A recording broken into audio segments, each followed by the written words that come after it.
See, right now, if I tell you, or if you're not me, let's say your dean tells you, from tomorrow all of you what kind of clothes you should wear, immediately there'll be protests in the college.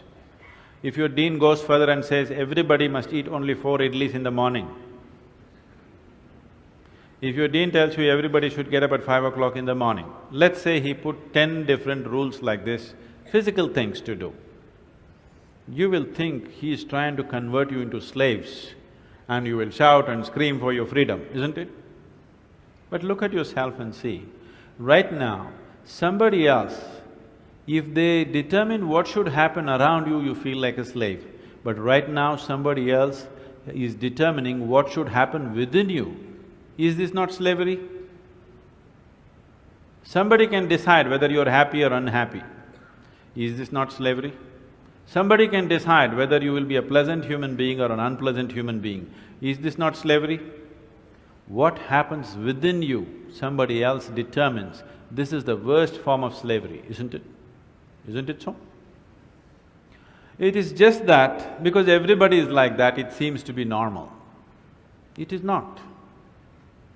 It is not normal. Just because everybody is like that, it does not become normal.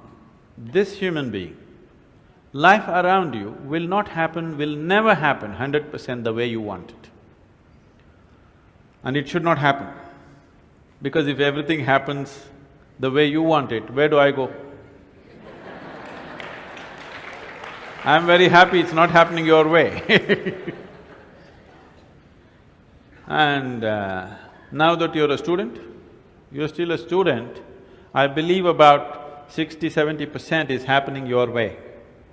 When you get married, the percentage will get reversed.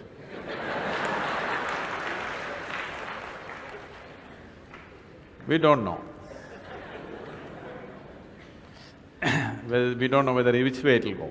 So if life around you will never happen 100% the way you want it, and it should not. Unless you're living with machines, life will not happen and even those machines will freak on you, isn't it? And the machines troubling you every day for something or the other, they do. So, outside will never happen 100% the way you want it, and if your happiness or your joyfulness, or let's not use all these so many words, essentially it is pleasantness versus unpleasantness. For pleasantness we have many names, we call it peace, happiness, joy, bliss, ecstasy. For unpleasantness we have many names, stress, anxiety, fear, tension, whatever else, madness, whatever. Pleasantness versus unpleasantness. If your pleasantness is dependent upon what happens around you, the chances of you being pleasant all the time is remote, isn't it? In the very nature of things, it's not possible. Only if you are able to create a distance between this and that, it is possible in the sense, whenever things don't work, there is a habit in lots of people, they will look up, upar wala. Isn't it? The whole world is looking up. Looking up. See, you know the planet is round? You know this? Okay. The planet is round and you're not sitting on top of the North Pole, you're sitting in Chennai, here in the tropical climate, and the damn planet is spinning.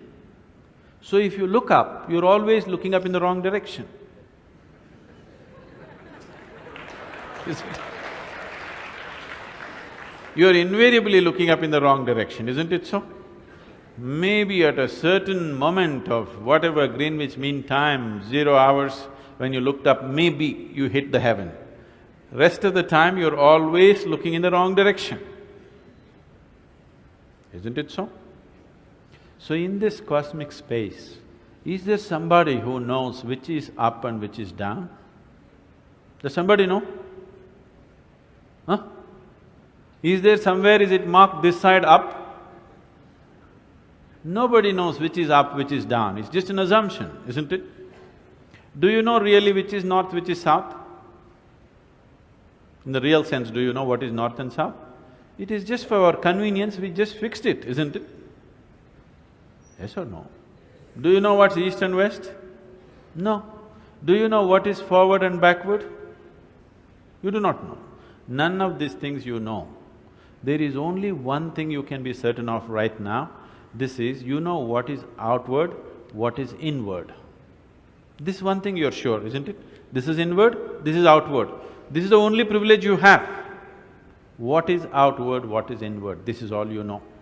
Just in case someday if you get enlightened, you will lose that also. Yes. That's what happened to me. Now I don't know which is inward, which is outward, which is me, which is not me, that's why I'm all over the world. Because I don't know whether this is me or that is me. So, now you say, I know what is inward, what is outward, let's examine this a little more. Can you see me right now, all of you? Can you see me? Just point out where I am. Use your hands and point out. Can you see me? Oh, you got it wrong. You know I'm a mystic. You're getting it completely wrong. Now, this light is falling upon me, reflecting, going through your lenses, inverted image in your retina, you know the whole story, right? Where do you see me right now? Within yourself. Where do you hear me right now? Within yourself. Where have you seen the whole world? Within yourself. Have you ever experienced anything outside of yourself? Everything that ever happened to you, darkness and light happened within you, pain and pleasure happened within you, joy and misery happened within you. Have you ever experienced anything outside of yourself? No. So what I am asking you is, what happens within you? Who should determine how it should happen?